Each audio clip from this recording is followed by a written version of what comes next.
Hey guys, what's up? This is Alex Duque, and now we are talking about a little bit of the architecture of Maya, and this one's an important one. You know how usually when someone says, "Oh, go ahead and select that vert," you right-click and you click vertex and you select the vertices? Well, actually, what you're doing there is a shortcut to something else. Now, this is what happens. Let me open up the hypergraph here. There are two types of nodes. Well, there's a lot of nodes actually in Maya. There's like more than two.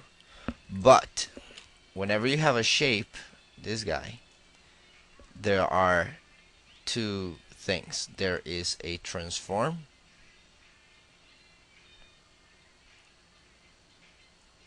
node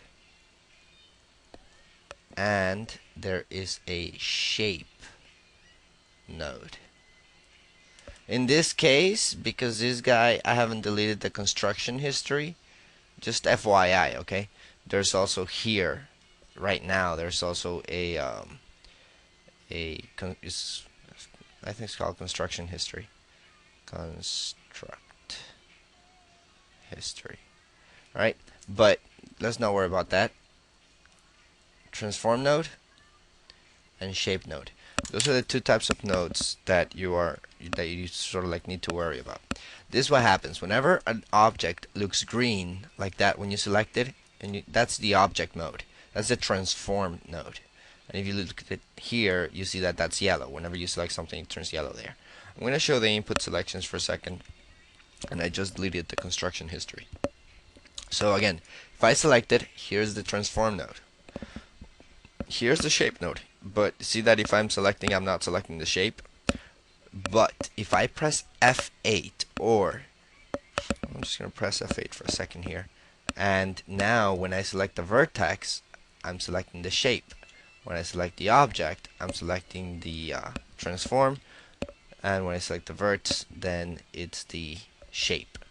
Okay, and also look what happens when I press F8. This guy is changed. That's because there's two types of mode selections. This one, which is object mode, and this one, which is component mode. Whenever you talk about vertices, edges, faces, like okay, faces, uh, vertices, edges, all those guys are the shape.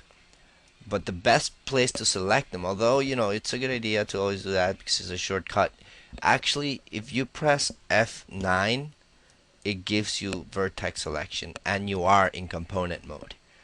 F10 gives you edges selection and you're still in component mode. F11 gives you face selections and again you are in component mode. And F12 I think gives you UVs.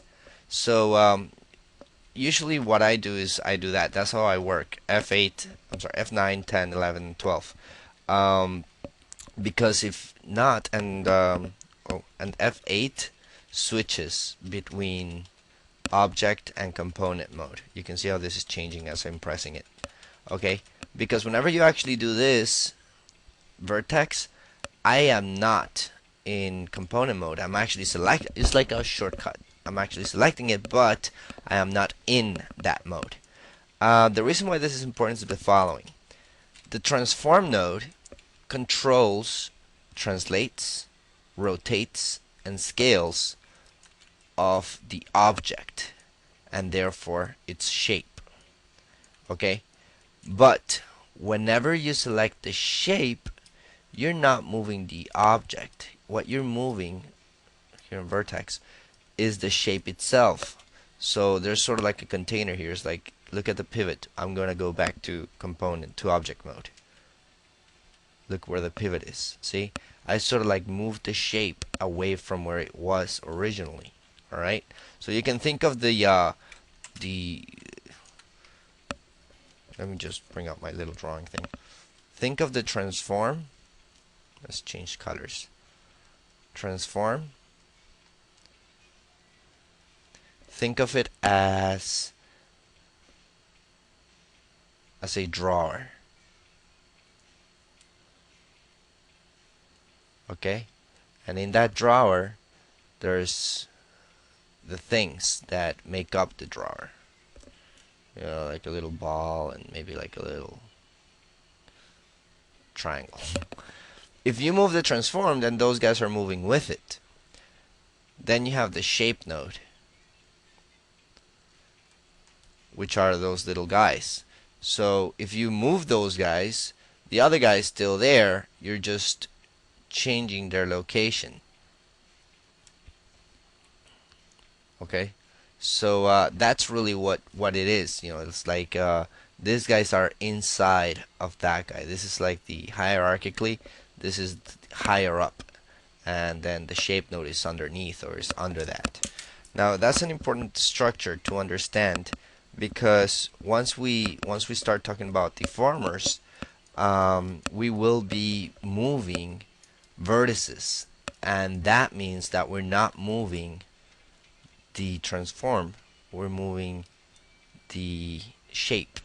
Okay, so just wanted to get that out of the way so you understand that architecture, and on the next tutorial I'm sure you'll understand a little bit better, but more towards the end, about how that structure actually makes sense. See you.